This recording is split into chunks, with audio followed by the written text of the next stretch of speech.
Hey guys, welcome back to my channel, The Crafty Closet. If you're new here, please consider hitting that subscribe button. And if you are a returning viewer, then you already know I appreciate you for watching. And you know what we do around here.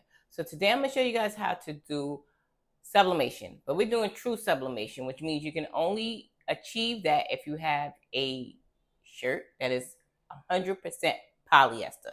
Because that's how sublimation works. Sublimation and polyester, they go together real bad.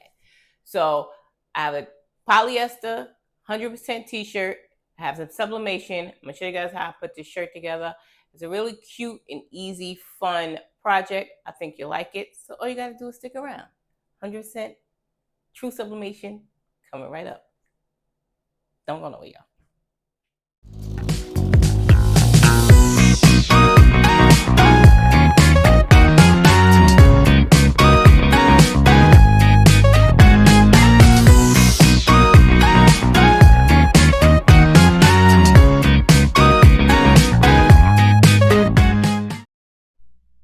All right, y'all. So let me go ahead and let's get this together.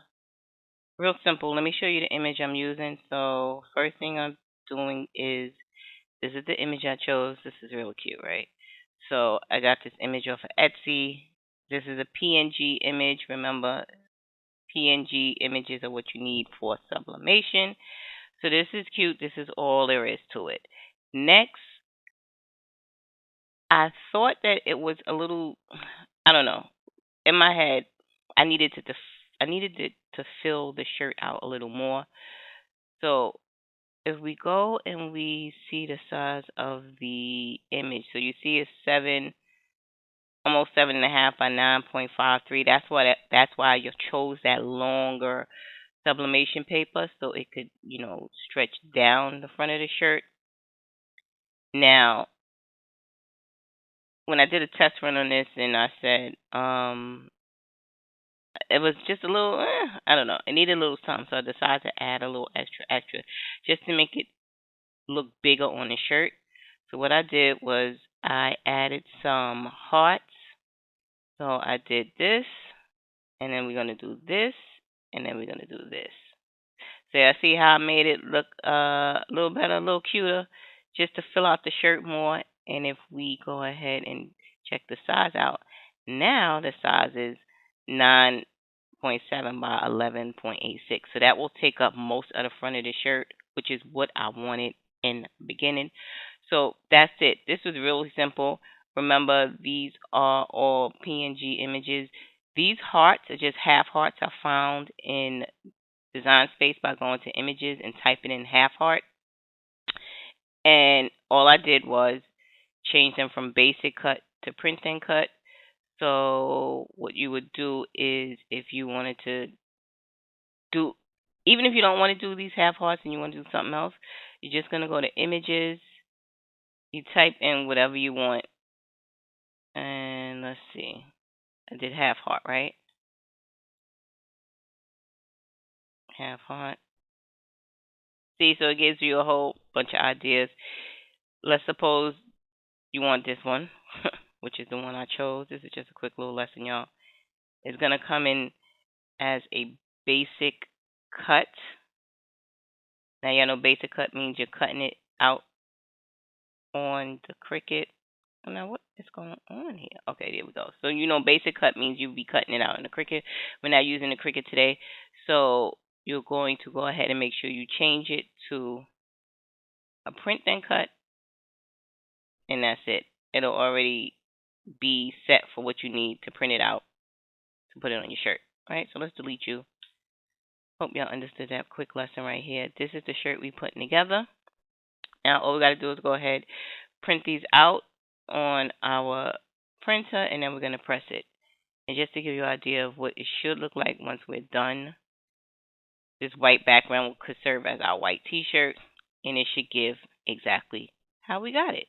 Now, I don't know. I have to figure out which ones I'm going to do first. I'll probably do the green first, the pink second, and the blue third. I got to keep that in mind. All right? So now that we've done that, you're going to go ahead and hit make. And now y'all can see this is that paper that goes to 14. Now you see how long it is. Make sure you hit mirror. Now you know with the new Cricut settings, it will automatically set it for you if you forget. I'm going to go ahead and hit mirror, continue. I'm going to send it to my printer. I'm going to go ahead and click next. You're going to turn off the bleed. You're going to use your system preferences, which means this is how we're going to get into the printer preferences to choose what we need for this to print correctly. So you're going to go to preferences. You're going to go to paper type. You want presentation paper mate. You want your quality to be high. And then you want to go to more options. Turn off bidirectional printing. Click OK. Hit print. And then we're good to go. It's going to come out exactly the way we want it. All right. Y'all got that? Easy 1, 2, 3. We in and out the design space. And let's go ahead and press this bad boy. I'll show you guys what it looked like when we press it. And I'm going to tell you guys one thing. A lot of people will say that when they are starting out with sublimation, you don't understand why it doesn't look the way it looks when you put it in your whatever program you're using to make it. We can only go with what I'm using, which is Design Space. Why the colors don't look vibrant is because they haven't been pressed yet. So y'all see how nice and pretty and bright and vibrant this is? I'm going to show you what it looks like once it comes out of the printer. And the reason why it doesn't look the same is because we haven't activated that color yet by using the heat press. All right. That's a lesson for you from the Crafty Closet. Let's go ahead and press this shirt, y'all. All right, so I have everything printed out. This is what it looks like after we print it on that long paper. And then my little hearts right here. So we're going to go ahead and print this. Now, I'm going to show y'all why butcher paper is important. Y'all see all of this? I was around here going crazy after the next one, making shirts for everybody. And I didn't have my butcher paper. And it bled through on my mat. So that's why you have to use butcher paper when you are doing sublimation. Okay? All right. Yeah, this one is jacked up too. I got to order 2 new mats. Look. Go next. All right, so this is quick. Well, this is not quick. I'm just going to put this on here, and I am now going to start putting butcher paper on the bottom until I can get some new mats, right? All right, so that's it. First thing I'm going to do is I'm going to turn my press up to 300. I'm going to press for 5 seconds to get the wrinkles out of my shirt. And then we're going to press it at 385 for 60 seconds. Let me get my butcher paper. Well, I don't need to do that now. I'm just going to show y'all. Y'all will see how it is because you'll see how I run through it, right? All right, so let's go. This is it, y'all. We're going to press this for 5 seconds at 300. Then we're going to turn it up to 385 for 60 seconds. I'm going to layer everything. Hopefully it comes out the way I envision it in my head. But we'll see, right? We'll see.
Alright, let's get into these mistakes, y'all. So first of all, what you can't see clearly on the video is that, child, my shirt burnt in some places. And I don't know why. It could be just the brand of shirt I got. Again, this was the Make Market shirt from Michaels. So it's no real, it did, as you can see, it really did press well. This is what you want. Y'all see how vibrant the colors are, and that's what you want to aim for when you're doing sublimation. But as far as the images, it ghosted a little.